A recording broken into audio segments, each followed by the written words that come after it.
Welcome to the Culture of Things podcast with Brendan Rogers.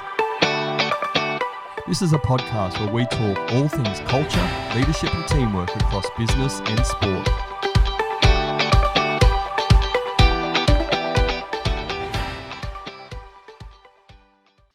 Hello everybody, I'm Brendan Rogers, the host of the Culture of Things podcast, and this is episode 16. Today I'm speaking with Stuart McLaren. Stuart is the current Scottish National Under-16 head coach and coaching mentor for Performance Academy coaching at the Scottish Football Association. He is a UEFA Pro licence and AFC A licence qualified coach and was previously the manager of Scottish Professional Football League club Stirling Albion FC. Stuart has more than 13 years experience coaching senior professionals and elite youth football teams. Stuart began his coaching career as player manager for the Brisbane Strikers in Australia's NSL in 2003-2004, where he was also nominated for Coach of the Year. His other coaching roles include assistant coach with North Queensland Fury in the Hyundai A-League, football head coach at Loughborough University and co-coach of England universities. He's also been a football scout for Football Federation Australia youth national teams. The focus of our conversation today is coaching, mentoring, leadership and teamwork in high-performance environments. Stuart, welcome to the Culture of Things podcast, mate. Thank you very much, Brendan. It's an absolute pleasure to be here. Great to speak with you. Mate, thanks so much for agreeing to come on. It's, as we were sort of saying just off air, it's been a long time since we've spoken, and last time you and I sat down for a chat in Brisbane, the accent wasn't as strong, mate. It was a bit more Australian accent. What's going on? Well, that's that well-known phrase, isn't it? That you're a product of your environment. So I've spent now, in this period of my life, sort of 9 solid years back in Scotland. So it's well and truly embedded itself into how I sound. But no, don't ever forget that underneath I'm an Australian. Absolutely, I've got the passport to prove it. Good on you, buddy. And on that point, you are an Aussie, a proud Aussie, and actually a proud Central Queensland boy. You know very well our first guest on the podcast, which was Josh Rose, and you're telling me a bit about that. But how about you just tell us a little bit about your journey in football? You've been involved in football a long time, those sort of days in Central Queensland, and just take us through to where you are today. Yeah, very much a tale of two countries. Brendan, born in Scotland, but grew up in Australia. My family emigrated when I was really young, first settling in Brisbane and spent a few years there before my dad's work took us up to Central Queensland. So I lived in a small town called Billawheeler and then moved on to Rockhampton, where, things started to really evolve for me in terms of playing football, representing Queensland, the likes, alongside yourself, before a scholarship to the Australian Institute of Sport way back in 1992. So that was a terrific 2-year period that kind of gave me the launching pad really to go on and begin a career as a professional player that took in Wollongong, and then my first stint back in Scotland playing for Stirling Albion for a short stop in Hong Kong before settling back in Brisbane and playing the bulk of my career and probably the happiest period of my playing time anyway with the Brisbane Strikers. That then morphed into coaching, as you said before. My first real role was a challenging one, but when you've got that kind of youthful, fearless aspect to you, you don't look at all the challenges you're going to face. You just go for it. And that was as a player coach, age 28, with the National League with the Strikers. And then, I've worked in a few areas since, as you said, an assistant coach at the North Queensland Fury. I've also worked as an assistant coach within the Queensland Academy of Sport, men's and women's programs before my life took me back here to Scotland, and I've had a couple of roles since I've been back. You mentioned I took Stirling Albion, a club that I play for. We played in the Scottish Professional Football Leagues in League One initially, but unfortunately relegated into League Two. But prior to that, I was the head coach at Loughborough University, which was a great 3.5-year period, which gave me the opportunity to learn an awful lot. And now currently, as you mentioned, the head coach of Scotland Under-16 team, and perform a sort of dual role where I'm acting as a mentor for coaches within the professional academy structure we've got here in Scotland. You've been around football your whole life. You just love the game. Like, what's that driver for you around football? Why do you love it so much, and why have you really dedicated your life to it? I think it can be traced back really to the very earliest days. My dad played a very good level of amateur football here in Scotland And some of my earliest memories are going to watch him play and, kicking the ball around behind the back of the goal with my cousin and just being fascinated by it all. Obviously I had no understanding of what professional football was or national teams or World Cups and things like that. Those guys were your heroes. And once we'd emigrated to Australia, I distinctly remember watching the 1982 World Cup and, just being enthralled by it all. Obviously started playing the game by this point and really enjoying it. And my dad made it clear to me that these guys that he was seeing on the TV playing in the World Cup got paid to play football. And I thought right from that day, that was the career for me. And as you say, I've been involved in the game, fortunately, from a professional point of view, right the way through since I've been 18 years of age. So that real love, that passion, that connection for the game, was there from a very early age. And it's only ever been fostered and harnessed, in terms of the benefits that I see connected with football, not just in terms of participating as a player or a coach, but all the other benefits that the game brings to people right across the world. What are some of those benefits that you see? It's interesting. I've been now in a couple of different roles within the Scottish FA. So initially I was a community development manager, so working with our affiliated national associations. So working with Scottish youth football, working with Scottish women's football, the Scottish schools football associations around programmes and how they might be able to develop and grow the game within their own associations. And you get to know other people within the department. So one of our colleagues in there has worked with the Scottish Government and put together a large piece in what the social return on investment is in terms of, football as a whole. So not just professional clubs, not just grassroots. And it's seeing the impact that it can have. And there's a lot of stories that we've had from colleagues right across the country, but one of them that hits home massively is how it can impact people's lives. So unfortunately, people do go through tough times, and mental illness is obviously being made more aware of now, and the benefits that playing football or being involved in football and other sports can have on people when they go through tough times is just one of the amazing things that the game does. Mate, it's a great point you mentioned. I think I'm just going in my head now around just even what you and I are doing today. It's been many, many years since we've spoken, but we played football together. I think people that have played together or coached together, there's always that connection, there's always that relationship, and it's almost like you just feel like your mates, you can pick up the phone or send a message at any time if you've got contact details and say, hey, mate, I'd love to do a podcast with you. What do you think? And you just jump on board. Yeah, of course, that'd be fantastic. That's what football does, or that's what sport does, doesn't it? Absolutely does. It forms those connections, those bonds, as you say, Brendan. And you'll hear it no matter what sport you're in. For us, it's football, as we call it, or soccer, as it's known in a lot of places around the world. But you're part of the football family. And everybody knows somebody, and you're always willing to help out.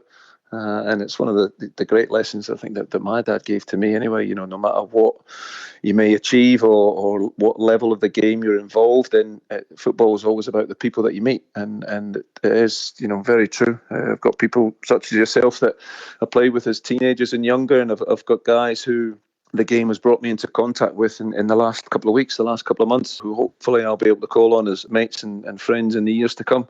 And you're there always as a support network, no matter what things you go through in your life. And I just think it's terrific that the impact that, for us, football, but as you say, sport in general, can have on people's lives. Let's go into your roles as the under-16 head coach for Scotland, and also your coaching mentor role. What I want you to do is just give us a bit of that difference between your coaching role versus the mentoring role you have, and what you see and the responsibilities you have in those two very different roles. Yeah, of course. I mean, I think there's great similarities.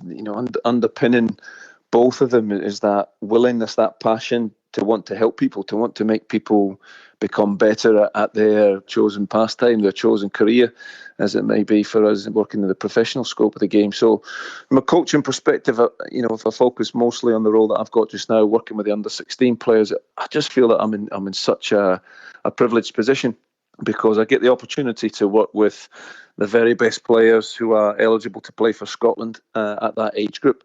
It happens to be the youngest age group that we work with, so it's almost, there can be certain connotations to it, but it's almost an indoctrination period to how we expect national team players to play and how we expect them to behave. So I just think it's such a privileged position, because each one of the players that comes through and is involved in any of our events, training camps and tournaments and the like, is just coming in with wide eyes. They're obviously so keen to impress, so honoured to be involved at that sort of scope. And I'm the guy that fortunately gets the opportunity to work with them and try and help guide them and try and help improve them and try and set them off on a journey that we hope takes in, a number of age groups through Scotland representation, but hopefully for them leads on to a more successful career as a full-time professional in the club game. So from that aspect, it's all about wanting to having that passion to try and make people better, and the mentoring side of it as well is exactly the same thing. The mentoring role that I have probably has two parts to it, where I work very closely with our coach education unit and tutor on our UEFA licence courses, so a UEFA A, UEFA B, and our UEFA Elite Youth licence.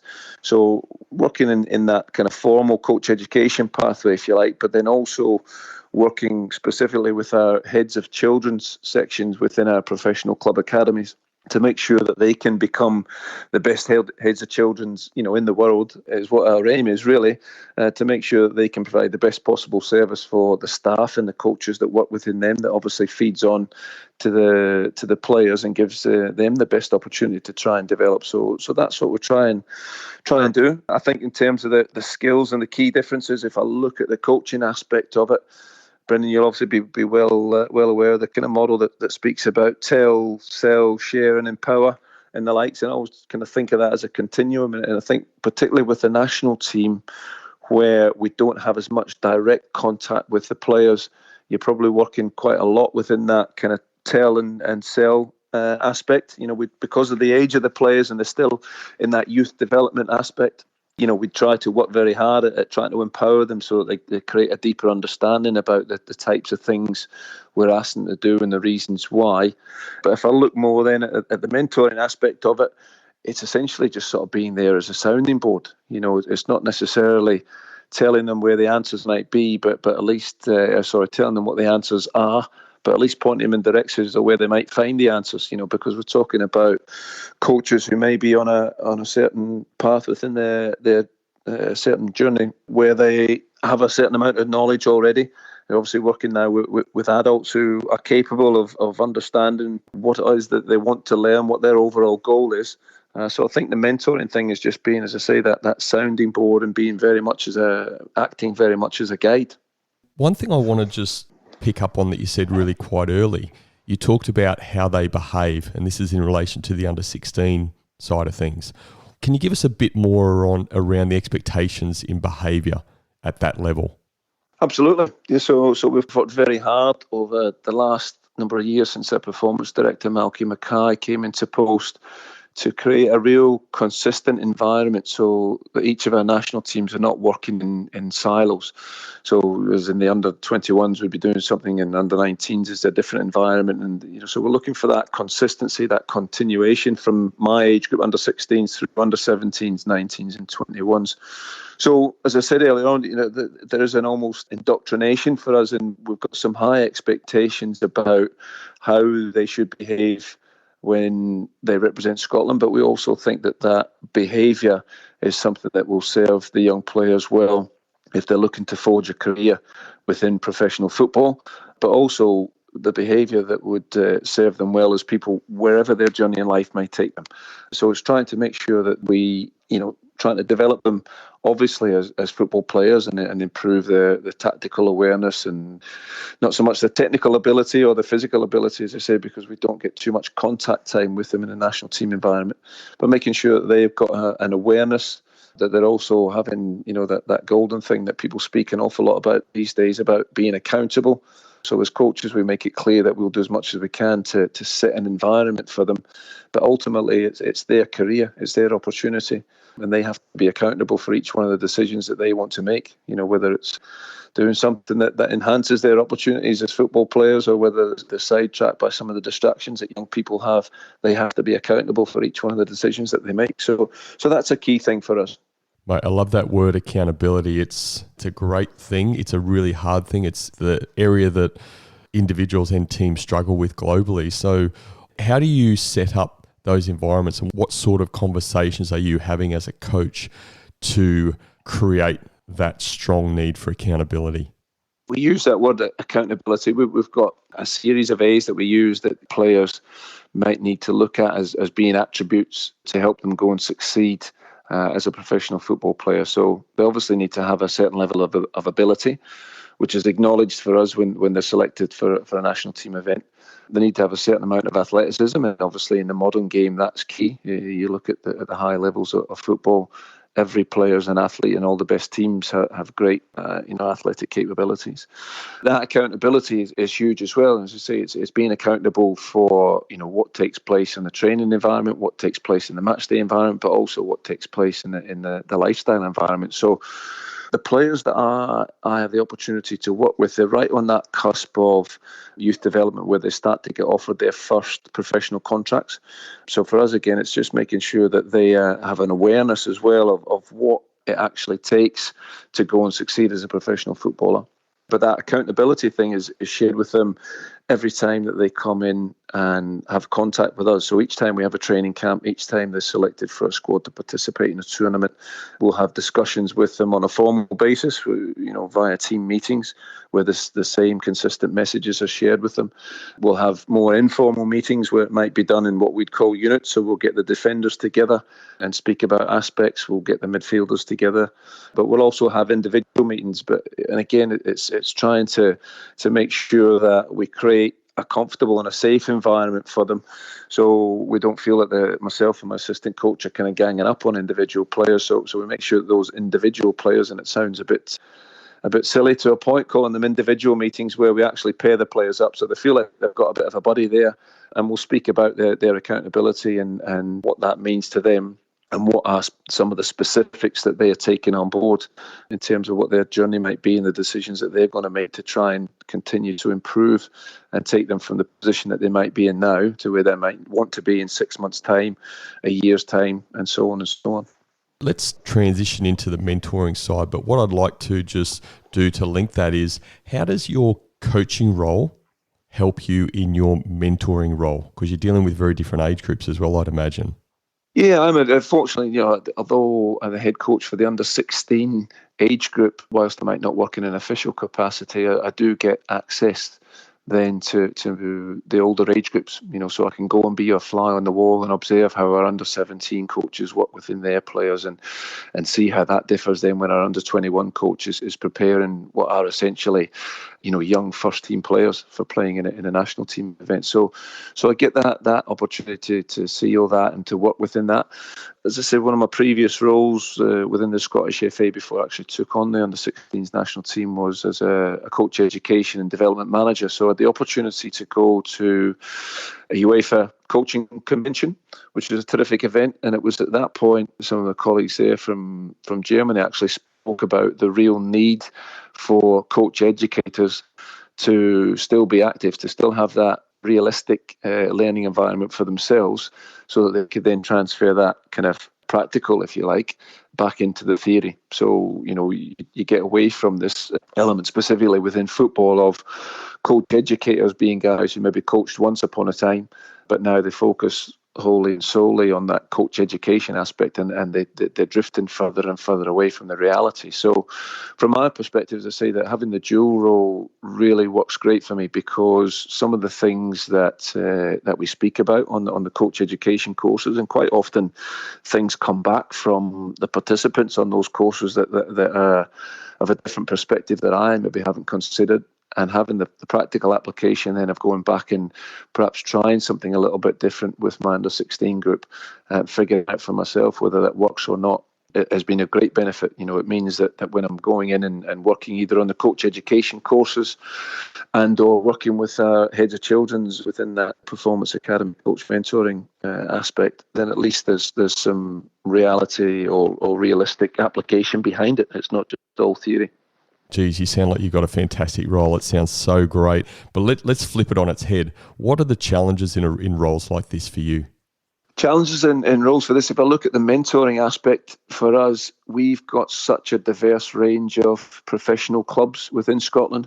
not only in terms of resources, but obviously even in the geographical location and what that might mean to their individual programmes. So if I take, obviously, in Glasgow here, you've got Celtic and Rangers who are abundant with resources. They've obviously got quite a large talent pool to pick from, because they will, look at all of the west of Scotland, but even reach across, even within children's programmes to the east. So they'll perhaps entice players from Edinburgh and the like. So they've got such a large catchment area and large resources. And so their circumstances around their programme and some of the things that they do are obviously markedly different to a Ross County Academy, for example, who are based in a small town called Dingwall, which is just outside of Inverness.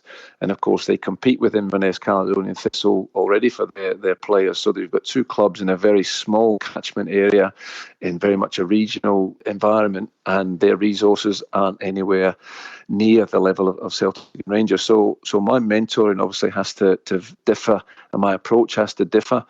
And then even within that, I'll be going and speaking with guys who are heads of children's programs, who are older than me, who have been involved in the game for longer than I have, who have been involved specifically in that aspect, in working with children and working with coaches of children for the longer than I have.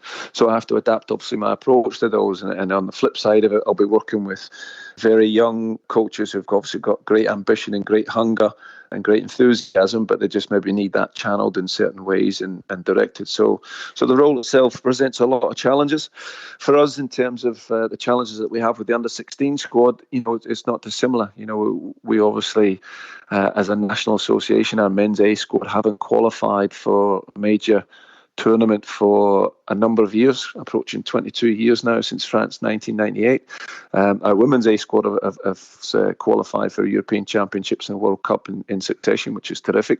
But within our men's side of it, we're having to work extremely hard to make sure that, right from that foundation level under 16s, we are doing as much as we possibly can to prepare our players for what it means to play international football, so that hopefully when those that progress to the men's A squad give us a better chance, obviously, of succeeding. So there's lots of challenges around that in terms of how we identify talent, how and when we can get our players together often enough to prepare them for international football, how and when we participate in tournaments, bearing in mind that every one of the players that we call upon do have their own club commitments, for 10, 11 months of the year. So there's lots of challenges around that as well, Brendan.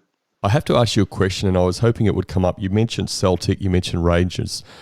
This question could get you in a bit of trouble depending on how you answer it, but why is my team Celtic so much better at the moment than your team Rangers?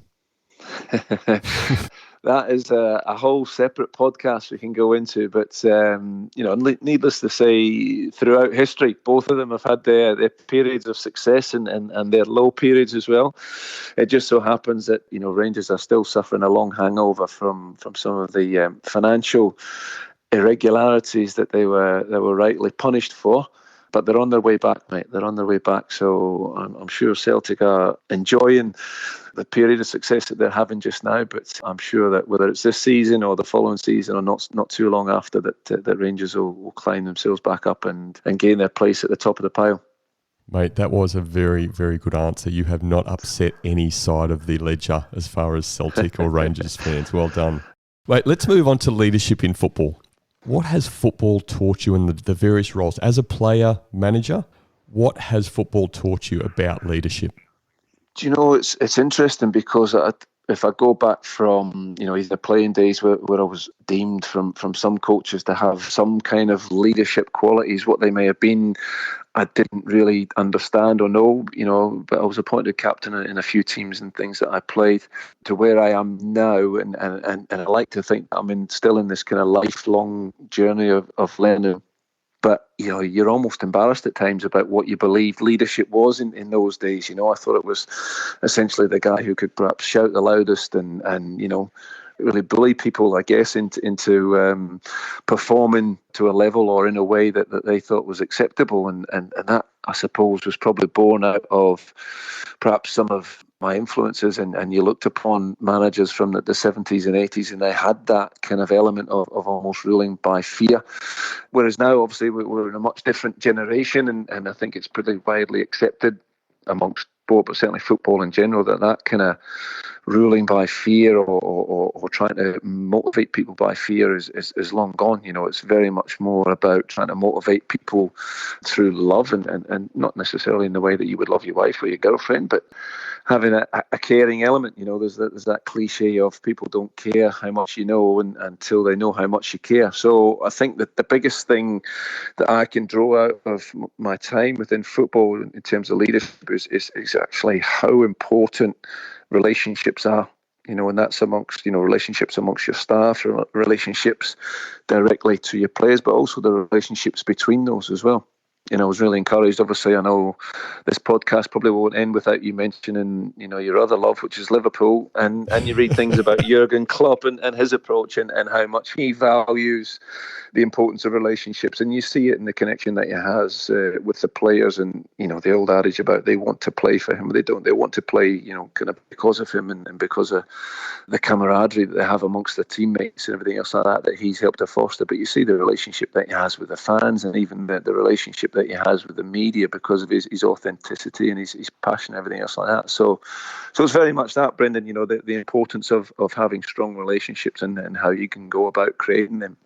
How do you, again, in your environment with players or coaches and the coaching teams you're working within, because it's not just you as a head coach, there's a team of people around you. What do you do to make sure you're really building those solid relationships? There's a couple of key things for me, Brendan, and again, the first one is pretty widely known. You have to communicate. Any sort of relationship has to have that as a foundation. Probably something, particularly through my UEFA Pro license course, when one of our assignments on there was kind of centered around that aspect. That became pretty clear to me that, how you communicate with people and the mediums that they may use and how different signals can obviously be interpreted. And I've read a book recently, a gentleman over here who comes from a teaching background, but played a bit of professional football and is involved in coaching at different levels, a guy called Steve Salas, and he speaks about people seeing things not through the same lens. Everybody looks, through their own lens and a different lens. So the biggest thing for me, aside from communicating, is having an understanding of people. I probably think back to even, some of my earlier days in coaching and having a belief almost that kind of my way was the only way to either play the game or coach the game, or, why aren't people behaving in the same way that I was? But now I'm hopefully learning a lot more. I'm starting to understand or recognise the importance of understanding things and seeing things from other people's perspective. That there has to be a reason why somebody made that decision. There's a reason why they behaved in that way at that moment in time. So taking things in context. So those are a couple of key things for me that I try to make sure that we work with our under 16 players. Is having an understanding of where they're at, not only in the football journey, but where they're at within their life. Understanding that some other influences can be positive and negative as well. Be they parents, be they peers at school, be they other coaches from their club, etc., etc. And making sure that how we communicate with each one of those individual players, it comes from that basic understanding. From that under 16 perspective, you are so integral in your role to the player development, and under 16, that's a really influential age, isn't it? So that sort of responsibility you have, how do you look at that? Just cherish it. As I say, I really think I'm fortunate, that there be coaches out there working in lots of different spheres. So those working perhaps in grassroots football, perhaps in what might be deemed lower levels, who really have aspirations to go and work in elite environments, who would be really envious of the position that I'm in. So I recognise that, and ultimately as well, I think there's coaches working in environments with a greater pressure in terms of results. And I've experienced that a little bit myself. Although it was only in, it wasn't in the Premier League, it was in League One and League Two. The supporters and the board members and every stakeholder associated with a senior professional club wants you to win. So there's a pressure that comes from when you don't win 2 games in a row, or when you don't win for 3 games in a row. There's an additional pressure with that. Whereas, in an under 16 national team environment, it's not about winning the game. Sure, you're always striving for that, but that's not always the deciding factor in terms of you being measured for your success. You can win games but not learn very much, and you can lose games and still learn an awful lot. So It's a case for me where, that there is a great responsibility, but I cherish that, and I would like to think that I sort of respond well to that. And ultimately, like I said earlier on in the podcast here, it comes from an underpinning passion of wanting to help people, of wanting to improve people, wanting to make them better at what they do. And I would love nothing better than every one of the players that I've selected within my squad to go on and progress to the under-17s, 19s, 21s in the first team and have glorious careers within football. But we also have a responsibility to make it clear that path is not automatic. And again, we come back to that accountability. Just because they're selected in the under-16s just now doesn't set them off and it becomes an automatic journey for them. There's things that they have to take on board and be accountable for every step along the way. I want to just go back to the pressure of being a football manager in a professional environment. You've had those experiences, you've had the pressure, and unfortunately or fortunately, depending which way you look at it, the pressure on a manager of a football team is great. That it's performance driven. How do you handle that as a leader and being that person ultimately has the accountability, at least in the fans and the board's eyes? Everybody would handle it, if you like, in their own unique way, and it's understanding, or I guess, having the opportunity to go through the range of experiences when you do handle it well, and you think, okay, I'll make sure I take a note of that, and the times when you haven't handled it so well, and you learn from your errors. I guess it's that old adage, nobody ever learned anything without making a mistake. Unfortunately, certainly in the upper echelons of professional football, very few head coaches or managers, particularly the younger ones and the inexperienced ones, get that opportunity to make too many mistakes and learn from, because there is unrealistic expectations, I think, a lot of the time from supporters, which filters through to the board, and of course the media love nothing better, particularly here, than to jump on something and make a story out of it if a team doesn't win for a couple of games in a row. So there's a huge pressure. I think more and more now we're starting to understand, because of high profile managers in the past have spoken about that position and some of those times being actually really quite lonely. You feel quite isolated, and understanding now that even the leader of your organisation needs support. Who are the people that provide that support, and how does he get access to it? But also those guys themselves realising that they don't have to try and fight these battles and figure out all the solutions on their own. There is a real good support network alongside them. And whether that, help them in terms of their analysis of the technical and tactical aspects of the game, or whether that's somebody that they can lean on for a bit of emotional support, or someone that they can lean on for a bit of support in terms of their mental health, or even at times their physical health. There has to be ways that you learn to cope with things. And I think trying to make sure that you keep everything in context, Brendan, is always the biggest thing. Ultimately, even if you are Jurgen Klopp managing Liverpool, trying to get back to where they believe they should be after 30 years of not winning the Premier League or First Division. And he spoke about, obviously, when the coronavirus struck, that there's nothing more important than people's health, and said quite often, but the recent period that we've all experienced certainly shines a light high on that and makes that pretty clear about what that statement's all about. So, you have to keep things in context, and whilst football is important to so many people, if you're talking about that level of the game, ultimately nothing's more important than people's health and people's lives. So, we are going to hopefully still have tomorrow to see and tomorrow to work. So it's keeping those things in context and realise that it is a game that we're working in. I want to go back. I'm not sure how good your memory is, but 2003, 2004, and you were a player manager of Brisbane Strikers. I look at that as it's almost like the CEO of an organisation also being the technical expert. Can you talk a bit about that, the challenges you face being a player and expectations of high performance on yourself, but also by other players, but also being the manager of an environment like that? There was almost the thing that youthfulness brings you, and it's that fearlessness. When the opportunity is offered to you, you don't think twice about what could go wrong. You just think, oh, this will be a fantastic experience. Yeah, let me go for it, and you jump in with 2 feet. If somebody offered me that again, or somebody asked me about, is it a good thing to go and do that, I would advise them against it. But at the same time, the way I kind of looked at that period, Brendan, from both perspectives, was really, if I was a player within that group, how would I expect to be treated? And obviously still being a player and understanding how I would want to have been treated by my coach in previous years, that was quite an easy connection to make. So in terms of trying to manage the group and manage individuals, that was the fairly simplistic approach that I took. How would I want to be treated? So I tried to treat the players in that way.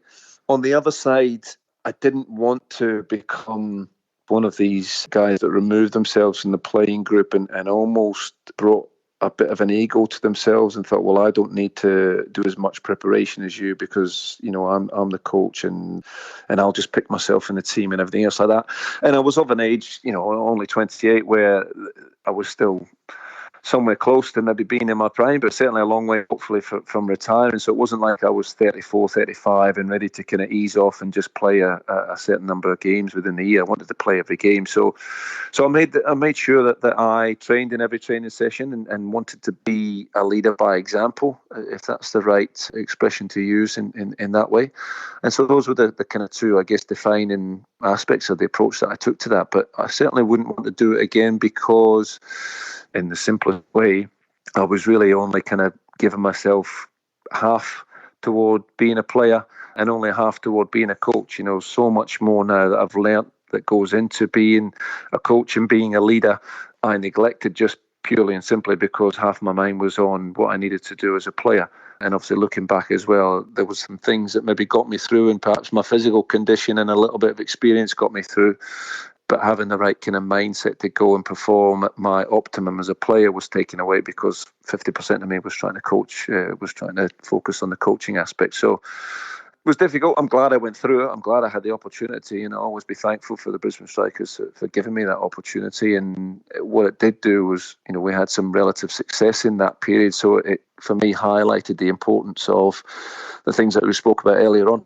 Relationships, because that was challenging for me because we had players in there that were ages with me, players that were older than me, and had players that I'd played alongside for a number of years. So whilst I wanted to make sure that they were treated in a way that I would want to be treated as a player in a coach relationship, there was also, some challenges for me to make sure that I tried to gain some kind of respect as a leader and somebody that had to make decisions on their sort of futures, and certainly on their present when it came to naming the team every week. You were nominated for Coach of the Year, and which is, again, in that sort of dual role, an absolutely fantastic achievement. I think what we had within that group was a real sense of purpose and a real unity in that purpose. And what I mean by that was, and it probably helped in a sense of me getting that recognition, as you said, by nominated as a Coach of the Year. I think when the media, particularly in sort of Sydney and Melbourne, which was quite focused in the National League at that time, saw the Brisbane Strikers playing squad, and we hadn't retained too many of the kind of recognised NSL players from the previous couple of years. And then they went and appointed a 28-year-old, as a player coach. I think a lot of the media and other elements within the game wrote us off, which played right into our hands in a sense because we developed a bit of a siege mentality. We'd also brought in a couple of players who were stepping into that, National League environment for the first time. So they had a real point to prove. They had a real hunger and desire. And we carried that kind of purpose throughout the season that, nobody really rated us. But you know what? We know how good we can be if we sort of stick together and we stick to our plan, which we did throughout that season and managed to make the playoffs. And I think that's what kind of led to that little accolade. But I put that down to, as I say, having that kind of unity and that purpose and having that real sense of purpose, that extra motivation. And probably I didn't realise again at that time how important that was for the group to kind of have that aspirational quality and how much of a part that played in us having that relative success. It's only now when you start to understand some of the meaning behind that you start to look for that within your own teams and your own groups. You've just spoken to teamwork unbelievably well around that common purpose, and it's the galvanising effect, I guess, even that maybe the media had for your team. Are there any other aspects that you've experienced around teamwork, either in a coaching level and or a player level, that has really created a great team? Yes, I think there's a couple of other things now that, as I say, I've really learned along the way, and I'm sure, well, I really hope that I can look back on what I'm doing now in 10 years' time and think, God, what was I thinking? Because, I've evolved even more. But some of the things I really focus on now within our coaching or support staff team is making sure that each one of the members of that group feels valued. You know, I worked as a player and probably I fell into the trap a little bit in my earlier days as a coach, where the coach does everything and takes everything and really leads everything, and he wants to be the kind of focal point. But, you know, your other staff are there because they bring a certain expertise, and your other staff, obviously within, you know, your group or your organisation, want to feel valued, and they want to make sure that they make a contribution. So I'm very conscious of them understanding that they do feel valued, but also making sure that me as the coach who ultimately has to make decisions is making those decisions based upon all the information and the knowledge that's been put forward by the other support staff.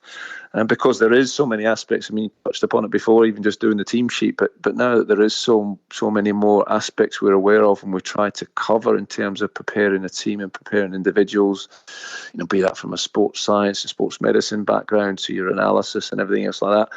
You know, the coach can't do all of those. So it's great to have every one of those staff members bringing their expertise to the table to make sure that we have that combined effort to make sure that the players and the team are better. So making sure that you empower people and you bring them together. But within that, you know, you become sort of more of a manager rather than a coach in a sense, and making sure that everybody is clear of what their expectations are within their role, clear of how it all contributes and fits into the bigger picture and that way of working that we have. And obviously that's when you start going back into that communication and how do you communicate with your staff as a group, how do you communicate with them individually to make sure that they've got that clarity, got that understanding, and they've got that feeling that each one of their roles contributes to making the team more successful. I want to go into culture and contrasting culture. You've played in a number of different countries around the world, but let's stick with Australia and Scotland. Tell us a bit about your own experiences and the differences you see, maybe good, bad and ugly, in the football culture in Scotland versus Australia. I think what you've got in Scotland is a really rich history of the game, and it becomes so ingrained in the way of life for people that, rightly or wrongly, and we spoke about the power of good that football can do and can bring to people, it becomes almost part of their identity. So, you know, you grow up a Rangers supporter or a Celtic supporter or an Aberdeen supporter or a Hibs supporter or a Hearts supporter, and that's who you are. It defines who you are, and it shapes every kind of almost waking moment in every aspect of your life. You know, you'll maybe meet your future partner because she's also a Hibs supporter if that's your team, and you can't get married on certain Saturdays in the year because that's when the team plays, and some of your experiences that you have are following your team and all the ups and downs and the highs and lows that they have that. And so, you know, it can be a positive thing. I think where in Scotland we kind of blur the lines is it starts to really take over, and that there's other elements that are attached to the game, unfortunately, from a historical point of view, that still linger on, and we've not really been able to rid them. And I'm talking about sectarianism here. So, you know, for the people that maybe not as aware, Celtic generally are associated with the kind of people who have been brought up as in the Catholic faith, and those who support Rangers, generally speaking, supposedly are being brought up in the Protestant faith. So there's this sectarianism that exists, and, you know, aside from, you know, supporting your teams, which already develops that tribalism, you know, you've then got this kind of really horrible sectarianism feeling that there's just always hanging around amongst that, and it is awful. It is born out of a lot of history, which probably a lot of people supporting either club don't have a great amount of knowledge or understanding of. And for me, it just shouldn't be associated with sport at all. You know, sport is something that brings the power of good, and everybody appreciates that you'll have your own teams to support, but supporting them should be exactly that. And it starts with the game and it finishes with the game, and that's all. So unfortunately, Brendan, we've got a bad side to it. But as I said earlier on, there are so many positives, and I think that, as I said, that history and that it's ingrained in the culture. I think it's a wonderful thing because it certainly, you know, gives people the vehicle to be able to be involved in sport and all the positives that can bring in terms of being part of a group and belonging somewhere, which obviously all human beings love to do. I think within Australia, it seems to me to be a really good balance with it, where there's obviously a huge passion for football. And I think, the multicultural aspect of Australia is a huge advantage with that. The people that come from all the different parts of the world. And as we know, football is the global game. But I also think that to a large extent, the people, whilst that it might kind of give a strong connection for them, they know essentially where to draw the line. So it doesn't necessarily shape their identity to a large extent. And there isn't that any other kind of history or baggage that associated as we might do here in Scotland. So, there's that aspect to it. If I focus on the history side of it as well, I think there's elements that hinder some progress here in Scotland. And I'm talking about this mentality of it's the way we've always done it, so we need to keep doing that. I don't think there's enough open-mindedness in Scotland to actually look at what's happening in the present and try and make some decisions that might alter things because of how they would look in the future. The game and society has obviously evolved an awful lot in the last decades, where I think Australia, and whether that's a kind of, again, a young nation, I think they're a lot more open-minded in terms of being able to do something different. If it's not quite working, well, there's got to be reasons for it. Let's investigate what they are and let's change things and try and improve them and make them better. And I think the A-League is evidence of that. And understand from a distance that's perhaps plateaued in recent times. But the good thing about that is they're not sort of sitting still and just trying to rehash the same ideas. It seems like under the kind of stewardship of James Johnson that they'll really go and try and take the game forward again. There's an understanding they need to reshape some things around the A-League to evolve it and to make it more attractive. And that's one of the things that I love about Australian and Australian football, that they're going to be prepared to do that. And hopefully the benefits will come in over the next few years. Just to put some context around everything you've just said, and particularly around Scottish culture and I guess that sectarianism. And look, I don't want to focus on the bad at all because there's so much more good than bad, but can you just give us a bit of context around the importance to supporters of what they call the old firm game, Celtic versus Rangers? What does that mean for your team to win that game in the season, or those two games in the season? It shapes your identity and it's who you are. So your feeling, your mood can be shaped by the performance, but probably more importantly, the result of your team. And similarly, I guess, to any of the big clubs around the world, losing a game is unacceptable, particularly if it's against your greatest rival or if against a team from, the bottom end of the league. Those types of things. They can't afford to lose games. And the challenge that these teams have got, obviously, is that every team that goes and plays against them, it's their cup final. So just taking a couple of random teams, Hamilton might play against Celtic and take them right down to the wire and perhaps, get a draw or maybe even beat them on a given occasion. And the following week go and play against Motherwell or go and play against Hibs or go and play against Aberdeen and be beaten soundly 4-0. And you think, well, hang on a minute, it's not the same team. But, that's the cup final when they go and play against Celtic. Whereas they go out the following week and play against these other sides, they don't have that same motivation. But for the supporters, as I said, it really does shape your mood. It shapes your, how you feel. It can affect people obviously in the workplace because you go into any kind of workplace environment within Glasgow or the west of Scotland, you'll quite often have a mixture. So you'll have a group there who will be high if their team's won the derby game on the weekend, and a group that's very low, and there'll be some banter, I guess, and I'm sure that there's lots of occasions where that overspills into something that's taken too far, and sadly, violence has come out of it all too often. So that's very much the downside, unfortunately. And whilst as I say, you get that the world over regarding that tribalism aspect of you're in my team and we're against the other team, but there's that underpinning, as I said, the element of sectarianism that kind of fuels the hatred. And unfortunately, it's something that they haven't really been able to shake, no matter what sort of campaigns we try. And I don't think it's a fight we should ever try and give up on, but we haven't had too much success up to this point in time, sadly. Mate, if you had a final piece of advice that you would want to give people, I'd like you to keep around that coaching side of things. What advice would you give to somebody who wants to move into a coaching role? I like the rule of three, Brendan. So three things I would like to try and share with the people there who are interested in coaching, who are in coaching, who want to try and succeed. The first thing is be sure who you're doing it for. I see an awful lot of coaches, and hopefully that they'll evolve in time. But I see them, and I look at it, and I think it's all about you. When you're coaching, I read something recently around leadership, and it was about you should be really trying to create an ecosystem, not an ego system. So it isn't about you. Be sure about who you're doing it for. And for me, in terms of coaching, if you're coaching players, well, obviously it has to be about the players. I'm fortunate that I do get to do a bit of coach education and mentoring. And for me, it's about those coaches. It's not necessarily about me. The second one would really be make sure that you're committed to being a lifelong learner. I think that's one of the biggest things. I was probably, fortunate in some ways. We touched on it a little bit earlier, where I experienced some relative success early on in my coaching career, which perhaps indicated I had some kind of aptitude for it.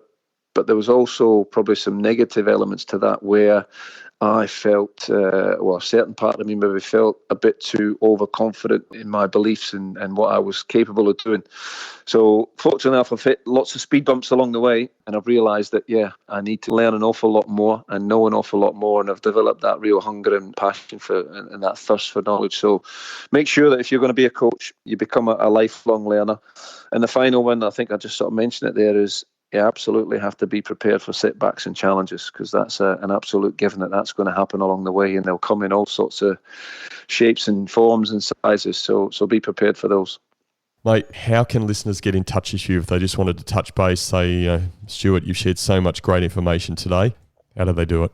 Probably the easiest way, I do have a bit of a presence on social media, so they can get me on Twitter or LinkedIn. So Twitter handle is @McLaren Stuart, and I think I'm reasonably easy enough to find on LinkedIn as well. So that's probably the two easiest ways to get in touch, and it'd be great to hear from people, whether they've got questions or comments or feedback. It'd be terrific. I just want to say it's been an absolute pleasure having you. I mean, again, we haven't spoken like this for many, many years, and you've certainly, just your thinking, what you've shared today, your advice at the end, the whole process around your mindset with coaching and the mentoring. I have to say, I think the Scottish FA are very, very lucky to have someone like you with your mindset, and very, very lucky those coaches that you're mentoring, and particularly those under 16 players coming into an elite environment, to have someone like you with that mindset. So, mate, thank you very much for sharing these bits of gold today. I really appreciate it. Thanks for being a guest on the Culture of Things podcast. Great to talk to you, buddy. Absolute pleasure, Brendan, and great to connect once again. And I'm sure that we'll be in touch a lot more often from now onwards.